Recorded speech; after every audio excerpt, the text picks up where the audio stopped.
electrolíticos y ácido base. Entonces, para hacer un breve resumen de lo que ya les había comentado, eh, es, bueno, lo más importante es algunos conceptos que todavía tienen que quedarse bien fijos, es el de diferenciar que es una contracción con una expansión. Los dos hacen referencia a deshidratación y el segundo a sobrehidratación. Los vamos a llamar así. Y por último, de cuál es el concepto de lo que es el volumen circulante efectivo, sabiendo que es la cantidad de sangre que garantice una adecuada perfusión en nuestros tejidos. Eh, Esos tres conceptos importantes. Habíamos visto que el 60% del agua corporal, el 60% de nuestro peso es agua corporal, la distribución que tiene en el intra y el extracelular, en el extracelular tanto intersticial como intravascular, y que en el intracelular se encuentra el mayor porcentaje de agua. Se modifica la cantidad de agua en relación a la disposición del tejido adiposo, en relación a la edad y al género también. Eso es importante.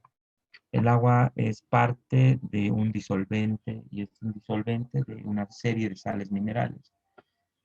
Ahí encontramos una gran cantidad de electrolitos, pero principalmente al sodio y al potasio son los que vamos a hacer más énfasis porque son los trastornos electrolíticos más frecuentes. El sodio es más extracelular y el potasio es más intracelular. Y gracias a esta localización vamos a poder interpretar las manifestaciones clínicas que nos van a ir dando. Entonces tenemos al sodio más extracelular, intravascular, entonces es importante para la osmolaridad. Y el potasio es más intracelular, por lo cual es importante para los potenciales de acción de los tejidos que son tejidos excitables. ¿Cómo realizamos el balance de este líquido? El 60% de nuestro peso, que es agua. El balance lo realizamos mediante ingresos y egresos. Los ingresos están dados por tres: el agua libre, el agua de composición y el agua de oxidación o agua metabólica. Podemos cuantificar, sí, el agua libre cuando un paciente internado cuantificamos cuánto de ingresos tiene. El agua de composición es un aproximado en relación a la dieta y el agua metabólica o el agua de oxidación es una constante que utilizamos. Está más adelante. Las pérdidas, los egresos, la orina, se puede cuantificar la diuresis, las pérdidas por heces fecales también, en algunos pacientes, incluso en los niños o en los bebés se puede pesar y dar un aproximado de cuánto de pérdida tiene más exacto. Y las pérdidas insensibles que se producen a través de la piel y la respiración, también tienen una constante, pero en las pérdidas insensibles hay ciertos aspectos que pueden aumentar las pérdidas insensibles. Primero, el aumento de la temperatura. Por cada grado y por cada hora se pierde 150 ml por encima de 37 grados centígrados. Por fiebre perdemos líquido. Por sudoración también va a variar. 500 ml cuando la sudoración es leve y cuando es grave hasta 1000 ml. Y también por un aumento de la frecuencia respiratoria. El aumento de la frecuencia respiratoria puede ocasionar también un aumento de la pérdida de líquido. Entonces, dentro de esas dos constantes del agua metabólica y las pérdidas insensibles, tenemos estos valores. El agua metabólica les decía que puede variar, incluso de un hospital a otro hospital, de un servicio a otro servicio, o incluso de la misma literatura puede variar. Entonces, les decía que especialmente este es un libro específicamente de líquidos electrolitos, entonces parece ser exacto. El agua metabólica aproximadamente es de 5 ml por kilogramo de peso, lo que significa que para 70 kilos es 350 ml día de agua metabólica que añadimos a los ingresos vía oral, agua metabólica, y al margen tendríamos que añadir los líquidos parenterales que está recibiendo el paciente. Y las pérdidas insensibles, que también es una constante, va a ser entre 10 y 20 ml por kilogramo de peso, aproximadamente 15 ml término medio. Para 70 kilos igual es, va a ser aproximadamente 1050 ml de pérdidas insensibles que normalmente ocurre, sin que exista fiebre, aumento de la diaforesis ni aumento de la frecuencia respiratoria. Entonces, el realizar un balance es fundamental para evaluar los ingresos y los egresos. Y les decía que al final lo que nos da ingreso-egreso es un balance hídrico, el cual resulta ser positivo si los ingresos son más, o negativos si los egresos son mayores. Y el balance acumulativo, que es el balance de día tras día. Si hoy hice 1000 positivo, mañana hago 1000 positivo, ya tendré acumulativo de 2000 de estos 2 días.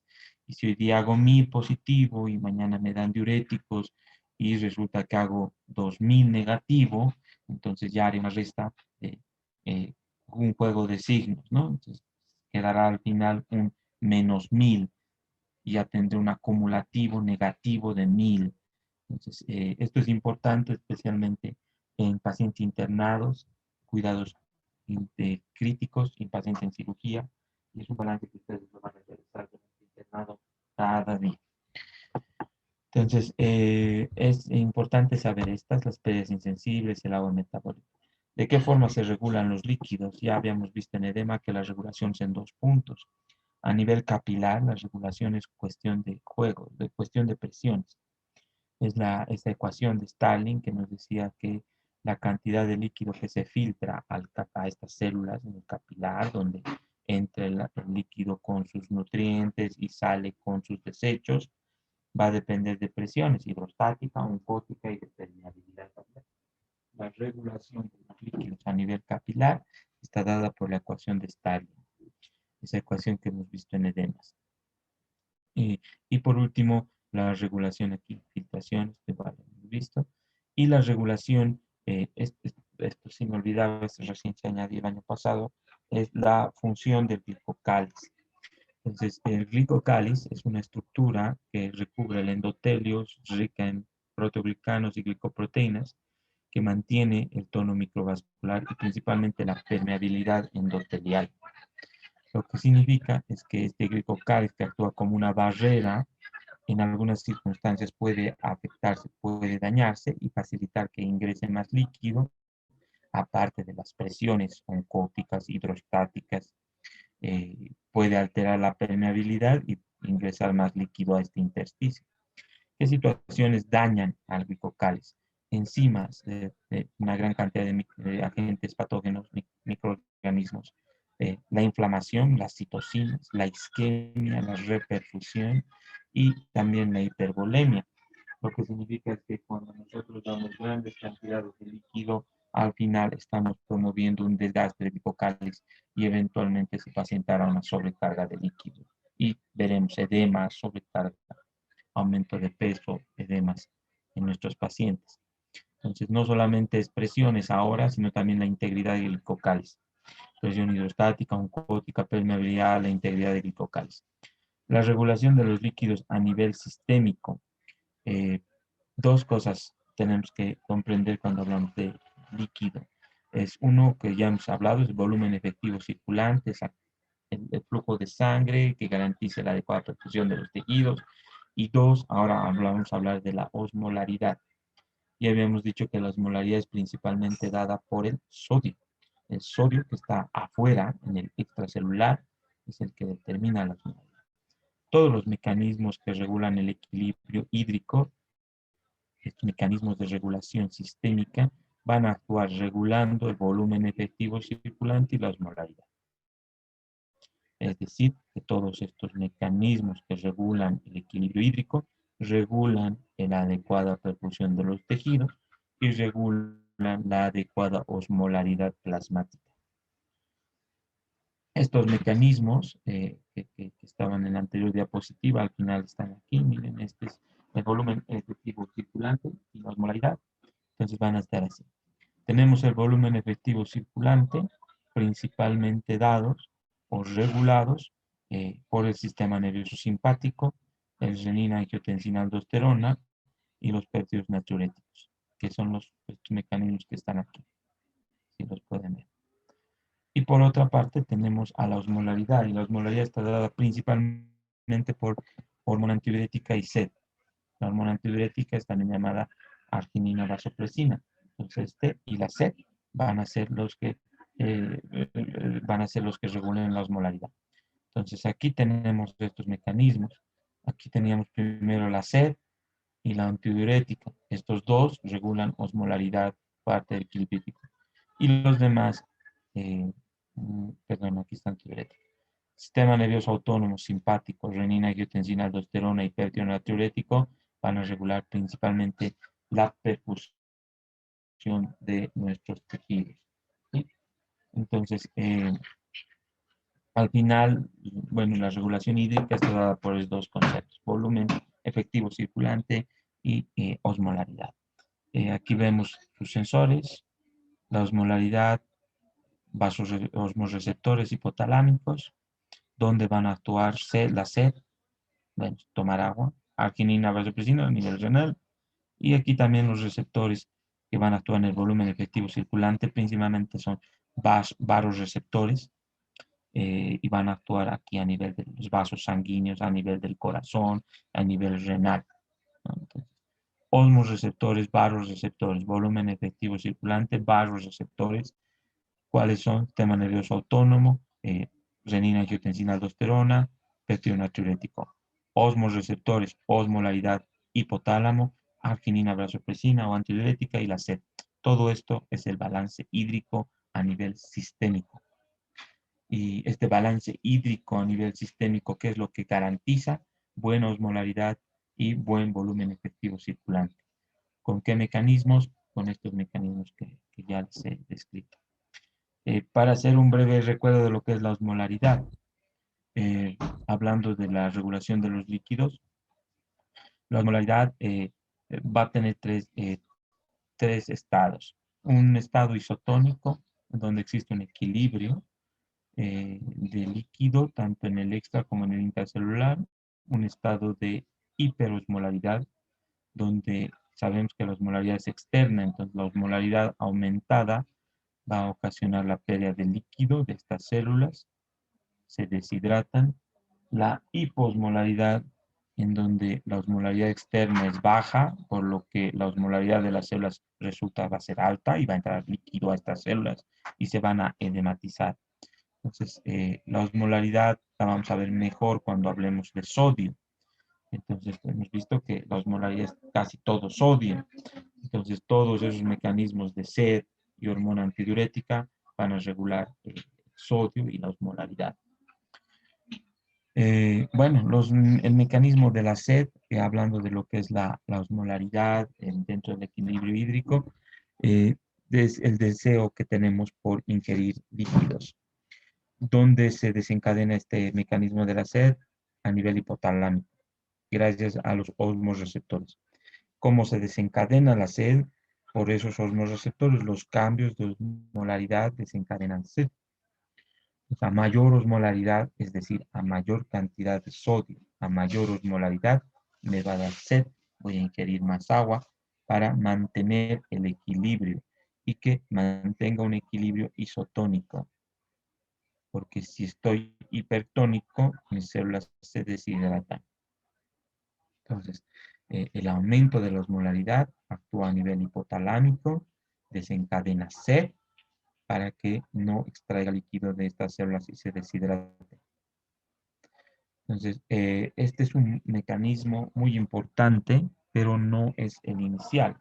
Es un mecanismo que se va a desencadenar un poco después de lo que es la secreción de hormona antidiurética, pero el mecanismo de la sed es el mecanismo más efectivo porque me obliga a ingerir líquidos. Si es que los tengo a disposición, voy a ingerir líquidos por la sed que me va a dar. Cuando ustedes comen algo salado, se han de dar cuenta que de repente nos da sed.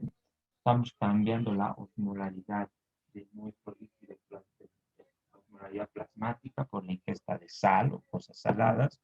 Actúa a nivel de mis osmoreceptores, aumenta mi osmolaridad, desencadena sed para que tome líquidos y mi osmolaridad vuelva a ser isotónica, porque la osmolaridad aumentada hemos dicho que deshidrata las células. Entonces, no solamente se desencadena la sed por estímulos osmóticos, sino que también existen otros estímulos que no son osmóticos. Entonces, aquí tenemos, vamos a ver en la siguiente diapositiva, algunos otros que no son osmóticos. como por ejemplo la disminución del volumen circulante, y se puede producir por hemorragias, por deshidratación, pero también va a estimular la sed. También las náuseas y los vómitos estimulan la sed también. Entonces, tenemos por un lado la sed, la hormona antidiurética también se secreta a nivel del hipotálamo. También está regulada por esos osmoreceptores. Los cambios de osmolaridad van a ocasionar un aumento de la secreción de hormona antidiurética. Y la función de la hormona antidiurética, como ustedes se pueden recordar, es retener agua. A nivel renal retiene agua, por lo cual evito estar hiperosmolar, mantengo mi osmolaridad normal para que no haya esos cambios de líquido en la célula, no se deshidrate, no se edematice. Entonces, la hormona antidiurética es el mecanismo inicial antes de la sed y se va a desencadenar, no sé si está más adelante, pero se va a desencadenar cuando ya la osmolaridad plasmática está entre 285 y 295 miliosmoles. Y la sed se desencadena a unos miliosmoles mayores.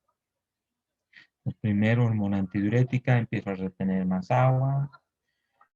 A nivel renal, va a disminuir mi gasto urinario. Y si la osmolaridad todavía no se ha regulado, voy a empezar a tener sed. Y voy a tener, voy a tener que ingerir líquidos para mantener mi osmolaridad normal. ¿Qué otros estímulos pueden desencadenar a la hormona antidiurética? El incremento de la hormona antidiurética, el estrés, el trauma, la cirugía, el dolor y algunas drogas anestésicas. Principalmente el estrés. Recuerdan que se libera ante el estrés muchas hormonas, es parte de esa liberación de hormonas. El trauma, la cirugía, el dolor. Entonces van a ver que en pacientes de cirugía muchas veces hacen trastornos de osmolaridad, apenas salen de quirófano o fácilmente se sobrecargan eh, y no tenían ningún trastorno ellos, tampoco los han sobrecargado. Es la respuesta de la hormona antidiurética a la situación del estrés, la cirugía, el dolor, que va a ocasionar que en esos periodos de 24 a 48 horas un paciente quirúrgico pueda retener más fácilmente líquido sin que sea esto el resultado de que se le está administrando una cantidad excesiva. Entonces, es un estímulo no osmótico para la secreción de la hormona antidiurética. La función de la hormona antidiurética, como su nombre lo dice, es antidiuresis, retener líquido, retener agua, pero también se llama vasopresina y su función es vasopresora. Aumenta la resistencia vascular periférica. La vasopresina incluso es un fármaco que utilizamos como un vasopresor. Mejora la, eh, mejora la presión arterial. Entonces también cumple esta función. Evita la diuresis y produce vasoconstricción periférica. Entonces estos dos son los dos que regulan mi osmolaridad, parte del metabolismo hídrico. Luego tengo los que regulan el volumen efectivo. Los dos regulan que no haya cambios de osmolaridad, que mi célula no se deshidrate, que no haya esos trastornos a nivel celular. Y ahora tengo los del volumen efectivo, lo que significa es que son mecanismos que tienen que garantizar la adecuada perfusión del tejido. Entonces, estos mecanismos principalmente está el sistema nervioso autónomo con su rama simpática. Esta imagen recuerdan que ya la habíamos visto y les dije, la vamos a ver muchas veces. El simpático, gracias al efecto de los cambios de presión y a nivel de lo que es los vasoreceptores, van a ocasionar la liberación de catecolaminas. Las catecolaminas van a actuar a nivel de esta ecuación para mantener mi perfusión, mi volumen efectivo circulante. Entonces, si por algún motivo mi presión disminuye eh, por cambios de volumen, por una situación en la cual he perdido líquido eh, o he sufrido alguna depresión de volumen, entonces los vasoreceptores van a actuar a nivel del sistema nervioso simpático, liberan catecolaminas Y las catecolaminas producen lo que ya habíamos visto alguna vez. Catecolaminas, frecuencia cardíaca aumenta, mejora gasto, mejora presión, mejora volumen efectivo circulante y perfusión de los tejidos. Catecolaminas, mejora contractibilidad, mejora volumen sistólico, gasto cardíaco, presión arterial y volumen efectivo, perfusión de los tejidos. Catecolaminas, vasoconstricción, tono vascular, presión arterial, perfusión de los tejidos. Y también la vasoconstricción no solo es arterial, es venosa. En las venas que están en las extremidades son territorios de capacitancia, lo que significa que actúan como territorios de reserva. Si hay venoconstricción, esa sangre que está en la periferia va a ingresar a la circulación central, mejora mi precarga por venoconstricción de catecolaminas, volumen sistólico, gasto cardíaco, presión arterial, volumen efectivo en los diferentes tejidos. Entonces, el simpático es fundamental para garantizar el volumen efectivo circulante. Es muy importante. Y sus receptores, como hemos visto, son los vasoreceptores. Luego hemos dicho que hay renina, angiotensina, aldosterona, que lo van a recordar muy bien de fisiología.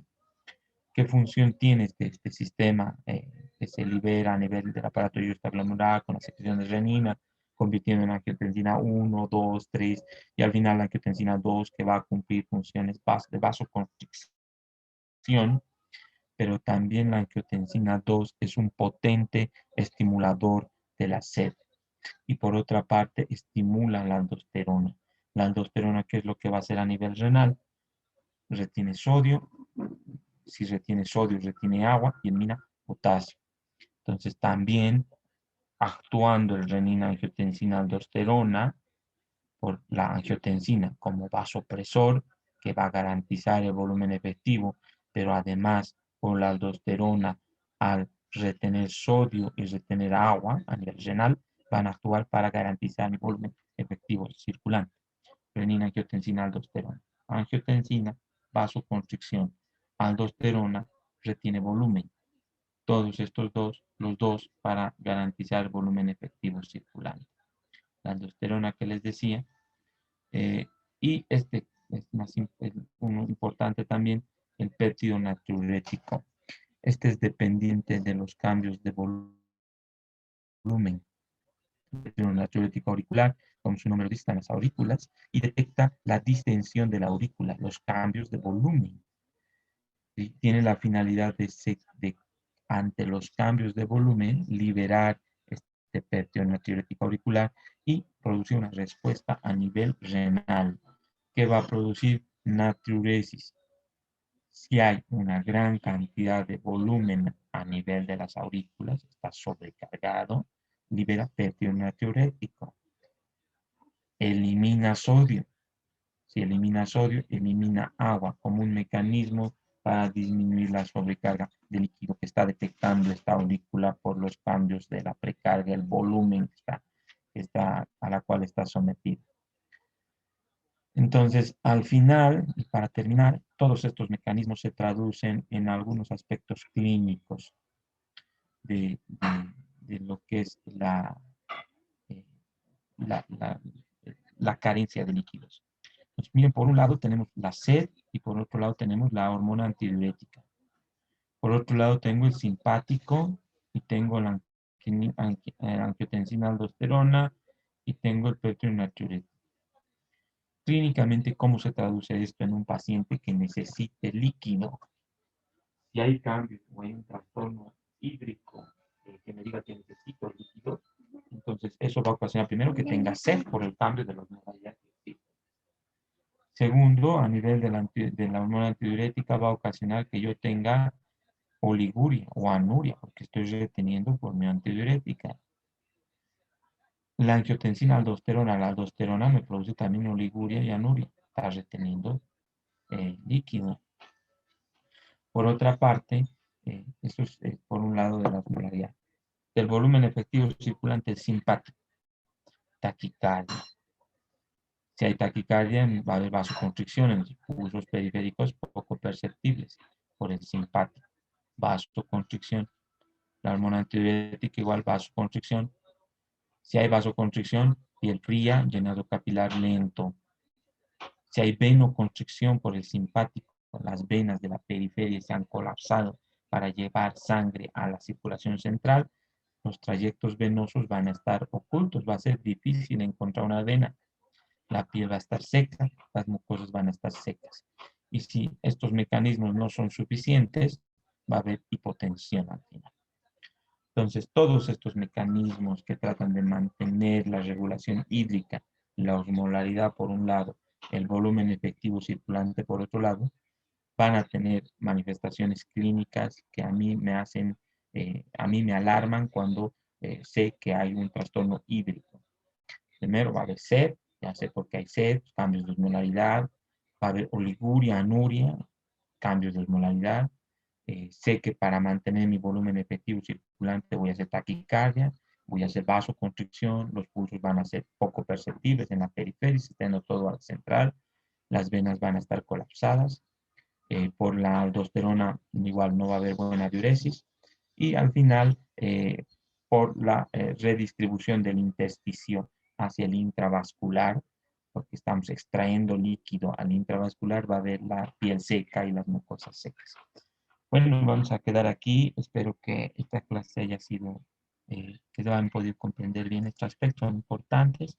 Los vamos a repasar la próxima clase y nos vemos la siguiente semana. Eh, Buenos días a todos y hasta luego. Luego, doctor. Hasta luego, doctor.